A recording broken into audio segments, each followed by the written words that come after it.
কেমন আছেন সবাই? নিশ্চয়ই ভালো আছেন। তো আমিও ভালো আছি। তো শুরু করলাম আজকে নতুন একটি ভিডিও থেকে। ভিডিওর থাম্বনেল দেখে বুঝতে পারছেন আমি কী বিষয় নিয়ে ভিডিও করতেছি। তো আজকে ভিডিওটা থাকবে বিজনেস কার্ডের উপর। এর আগে পার্ট ওয়ানে আমি দেখাছিলাম বিজনেস কার্ড কীভাবে সাইজটা নিতে হয়, কীভাবে আপনার সাইজের যে মানে ম্যানুয়াল যে সাইজগুলো আছে ওগুলো কীভাবে নিতে হয় ওগুলো দেখাইছি। যদি আপনারা কেউ না দেখে থাকেন তো আমি এই ভিডিও বক্সের ডিসক্রিপশন বক্সে দিয়ে রাখবো, সেখান থেকে আপনারা দেখে নিতে পারেন। বুঝতে পারছেন? তো আজকে আমরা দেখব ডিজাইন বিজনেস কার্ডের শেপ কীভাবে তৈরি করতে হয়, একটা বিজনেস কার্ডের শেপগুলো কীভাবে তৈরি করব বা শেপগুলো কীভাবে কাজে লাগাবো, এই বিষয়গুলো আজকে আমি দেখাই দিব। তো শুরুতে আমি সফটওয়্যারটি ওপেন করে নিই।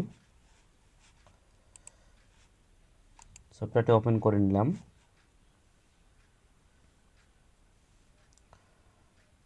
অবশ্যই আমার ভিডিওটি যদি ভালো লেগে থাকে অবশ্যই আপনারা একটু লাইক কমেন্ট ও শেয়ার করে দিবেন, কারণ আমি কষ্ট করে আপনাদের জন্য ভিডিও বানাচ্ছি যাতে করে আপনারা নতুন যারা তারা যেন শিখতে পারেন। আর আমি বেসিক থেকে শেখানোর চেষ্টা করতেছি যেন আপনারা সবাই শিখতে পারেন যারা নতুন। আপনার আপনার ক্রিয়েট থেকে এখানে মনে করেন আমরা একটা নিব, এর আগে দেখাছিলাম, তারপর আমি দেখাই দিই বিজনেস কার্ডের। এখানে বিভিন্ন ধরনের ফরম্যাটে থাকবে, মিলিমিটার থাকবে, ইঞ্চি থাকবে, পিক্সেল থাকবে। আমরা ইঞ্চিতে নেব। বিজনেস কার্ডের মাপ হচ্ছে 3.5, নিচেরটা হচ্ছে 2। ঠিক আছে, এখানে আমরা কটা পেজ নেব? দুইটা আছে, একটা ফোন আর একটা ব্যাস, তাই না? দুইটা নিলাম। ঠিক আছে, এখন হচ্ছে ব্লিড মানে বাইরের অংশটা যেটা আমরা প্রিন্ট করার পর কেটে যায়। বুঝতে পারছেন এই বিষয়টা? মনে করেন দেবো ব্লেড হচ্ছে 0.125 ইঞ্চি। ঠিক আছে, অবশ্যই প্রিন্ট কপি, অবশ্যই যদি কোনো অবস্থায় RGB থাকে অবশ্যই আপনি CMYK কালার করবেন। বুঝতে পারছেন? যেগুলো প্রিন্ট আইটেম ডিজাইন এগুলো সবাই CMYK কালার হবে, আর যেগুলো সোশ্যাল মিডিয়া ডিজাইন এগুলো হচ্ছে RGB হবে। ঠিক আছে, বুঝতে পারছেন? আমি ক্রিয়েট করে দিলাম।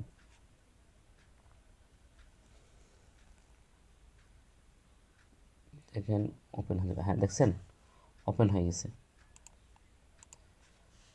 দেখেন এখানে আমরা দুইটা পেজ আছে। ঠিক আছে, দুইটা পেজ আছে, তাই না? এর আগে ভিডিওতে আমি দেখেছিলাম কীভাবে একটা শেপ নিতে। তো আমি এখানে এভাবে নিতে পারি। এখানে গিয়ে আমি এভাবে সুন্দরভাবে এখানে গিয়ে এভাবে নিতে পারি, তাই না? এভাবে নিতে পারি। এখানে স্টকটা আছে, অবশ্যই স্টকটা বন্ধ করে দেবো, শুধু ফিলটা নেব। ঠিক আছে, এটা নিলাম। তারপর এটাকে কপি করব, আমি অল্টার দিয়ে সুন্দরভাবে এখানে কপি করব। ঠিক আছে, কপি করলাম। অবশ্যই আপনার জুম করে কাজ করা যাবে। জুম করতে হবে কন্ট্রোল অল্টার দিয়ে, দেখবেন কন্ট্রোল শিফট চাপবেন, দেখবেন জুম হয়ে যাবে। দেখছেন এই যে বাইরে চলে গেছে, কিন্তু অবশ্যই আপনারা এই যে বাইরে চলে গেছে, কিন্তু আপনারা অবশ্যই এর একবারে আপনার নিখুঁতভাবে কাজ করার চেষ্টা করবেন, কারণ এই কাজ এটা হচ্ছে ব্লিড, এর বাইরে যাওয়া যাবে না। আপনারা জুম করে কাজ করার চেষ্টা করবেন, যত জুম করবেন তত কাজটা নিখুঁত হবে কিন্তু। দেখছেন? তারপর দেখেন, ঠিক আছে, এভাবে বাইরে নেওয়া হয়েছে।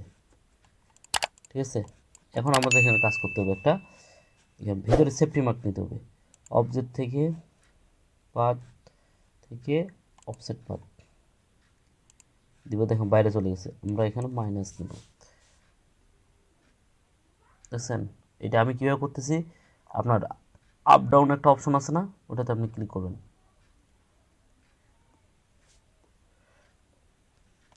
বুঝতে পারছেন? দেখেন হয়ে গেছে, হয়েছে না?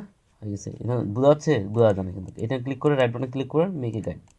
দেখা যাচ্ছে না কি সুন্দর আকার কিন্তু হয়ে গেছে? কিন্তু সেম আকার এখানেও সেম সিস্টেম আমরা করব, বা এখানে কপি করতে পারি, কিন্তু আমি দেখা দিচ্ছি তাতে করে আপনারা যেন বুঝতে পারেন। আবার আপনার অবজেক্ট থেকে পাথ থেকে অফসেট পাথ, এখানে আপনার মাইনাস দেওয়াই থাকবে। এটা আপনার মনে রাখতে পারেন, অবশ্যই নোট করে রাখবেন। নোট করে রাখলে আপনারা যদি মনেও হারান আপনি এখান থেকে দেখে নিয়ে কাজটা করতে পারবেন। বুঝতে পারছেন? এখানে আমি শিফট চাপলাম, দেখেন ক্লিক করে দিলাম। এখানে দেখা যাচ্ছে? দেখা যায় না। রাইট বাটন ক্লিক করবেন, এখানে সিলেক্ট, যদি বাইরে সিলেক্ট করলেন, সিলেক্ট করে মনে করেন যে এখানে দেখা যাচ্ছে। তারপর রাইট বাটন ক্লিক করবেন, মেকে গাইড। ঠিক আছে, মেকে গাইড হয়ে গেছে। হয়ে গেছে না? হয়ে গেছে। এখন আমাদের কাজ হচ্ছে এই যে গাইডটা আছে, যখন আমরা কাজ করবো এটা কিন্তু নড়াচড়া করবে, তাই না? এটাকে আমরা একবারে লক করে রাখবো। এটাকে লক করার জন্য কন্ট্রোল আপনার কন্ট্রোল 2 দিয়ে লক করবেন।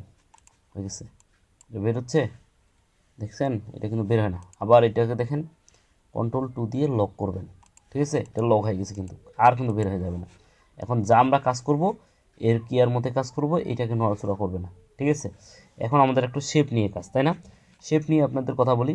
আপনারা শেপ নিয়ে যখন কাজ করবেন, যারা নতুন যারা নতুন বিজনেস কার্ড তৈরি করবেন, নতুন কোনো ডিজাইন তৈরি করবেন, অবশ্যই আপনাদের শেপের বিষয়গুলো একটু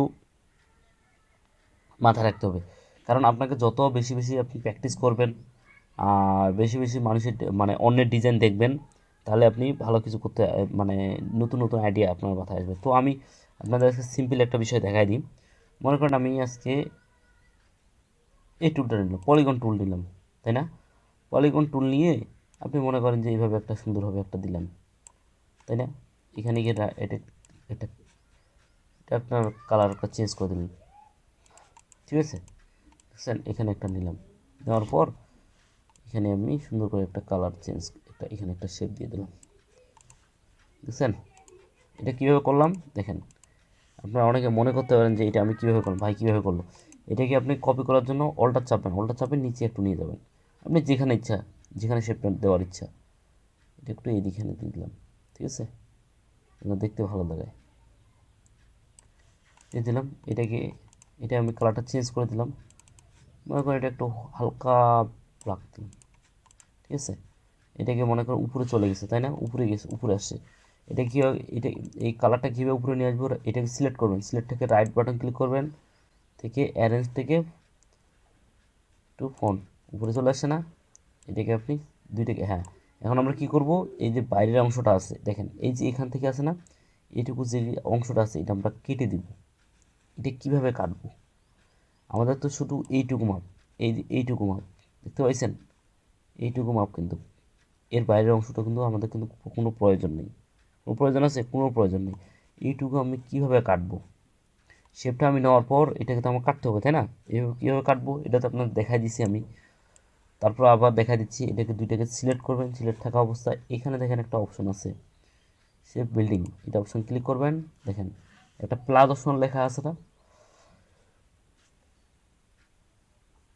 আইকনের সাইডে, দেখেন এই যে আমি যেখানে নড়াচ্ছি মাউস পয়েন্টার, তার পাশে কিন্তু একটা প্লাস চিহ্ন আছে, আর অলটা যখন চাপবো দেখেন একটা মাইনাস চিহ্ন দেখা যাচ্ছে না, একটা মাইনাস, অলটা চাপলাম দেখেন মাইনাস কেটে গেছে,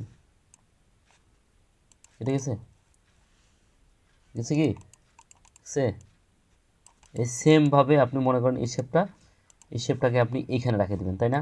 এটাকে আপনি ধরবেন, এটাকে ধরবেন, এটাকে সিলেক্ট করবেন, সিলেক্ট থাকে ওটা অবস্থায় গ্রুপ করবেন। গ্রুপ মানে কি, আমি দুইটাকে একসাথে নিয়ে যেতে পারবো। আর যদি আপনি মনে করেন যে আমি একটা একটা করে নিয়ে যাবো, তাহলে আপনি একটা একটা করে নিয়ে আসা সম্ভব না, কিন্তু আমাদের গ্রুপ করে নিয়ে আসতে হবে। এই শেপ দুইটাকে আমরা নিয়ে যাবো, এটাকে নিয়ে আসার জন্য এই দুটোকে সিলেক্ট করব, এটাকে এই শেপটাকে সিলেক্ট করলাম, তারপর এটাকে সিলেক্ট করলাম, এই দুটো কীভাবে সিলেক্ট করব, এটাকে প্রথম অবস্থায় সিলেক্ট করবেন, তারপর অল্টার শিফট চাপে এটাকে সিলেক্ট করবেন, আপনি এটাকে সিলেক্ট করবেন, তারপর শিফট চাপে এটাকে সিলেক্ট করবেন, তারপর রাইট বাটন ক্লিক করবেন, গ্রুপ, বুঝছেন? গ্রুপ হয়ে গেছে কিন্তু। তারপর আপনি অল্টার চাপ এটাকে আপনি কপি করবেন, এই এই এই আপনার এটাতে নিয়ে যাবেন, তারপর এটাকে অল্টার নিয়ে আসে সুন্দরভাবে এখানে আমি নিয়ে আসলাম। তারপর এখানে মনে করেন যে আমি এখানে রেখে দেব, এটাকে এখানে আছে, এটা আমি এখানে রেখে দেব। তারপর রাইট বাটন ক্লিক করবেন, ট্রান্সফর্ম থেকে রিফ্লেক্ট, দেখেন কীভাবে কী জাদুটা হয়, দেখেন প্রিভিউ দেখেন, দেখছেন? অটোমেটিক চলে আসছে, ক্লিক করবেন, তারপর এখানে দেখেন এটা আপনি আর আপ ডাউনের যে অপশনটা এখানে আছে মাউস পয়েন্টার দিয়ে আপনি এইভাবে নিতে পারেন, তারপর এইভাবে আপনি সুন্দরভাবে টেনে রাখতে পারেন, দেখছেন? এটা কিন্তু একটা বিশেষ কার্ডে কিন্তু ডিজাইনের মেন কাঠামোটা কিন্তু হয়ে গেছে। এখন আমাদের টেক্সটের কাজ করতে হবে, এলিমেন্টে কিছু কাজ করতে হবে, এগুলা আসলে একটা টিউটোরিয়ালে দেখা সম্ভব না। তো আজকে আপনাদের শেপের বিষয়গুলো আমি দেখাই দিলাম। তো এর এর নেক্সট ক্লাসে আমি শেপের এই ডিজাইনটাই আপনাদের দেখাই দিব যে কীভাবে আমরা এই ডিজাইনটাকে মডিফাই করতে পারি, বুঝতে পারছেন? তো অবশ্যই এইটাকে আমি সেভ করে রেখে দিই। তো আপনাদের দেখে থাকেন, মনে করেন উপরে ডেস্কটপের মধ্যে একটা ফাইল রেখে দিলাম, মনে করেন ক্লাস ক্লাস 2D দিলাম, এখানে ক্লিক করে দিয়ে আপনি এখানে দিলাম, দিয়ে 2 দিয়ে সেভ করে রেখে দিলাম। তো আসলে নেক্সট ক্লাসে আমরা এই ডিজাইনটাতে করা আছে, এই ডিজাইনটাই আমরা পরিপূর্ণভাবে একটা বিজনেস কার্ড কীভাবে তৈরি করে করতে হয়, যতটুকু করার দরকার আমরা নেক্সট ক্লাসে দেখব। অবশ্যই ভিডিওটি ভালো লেগে থাকলে একটা কমেন্ট বক্সে জানিয়ে দেবেন। আর যদি ভিডিওর মধ্যে কোনো ভুল ত্রুটি হয়ে থাকে অবশ্যই ক্ষমা দৃষ্টিতে দেখবেন। আর আমার জন্য দোয়া এবং আশীর্বাদ রাখবেন যেন ভালোভাবে কাজ করতে পারি। ধন্যবাদ সবাইকে।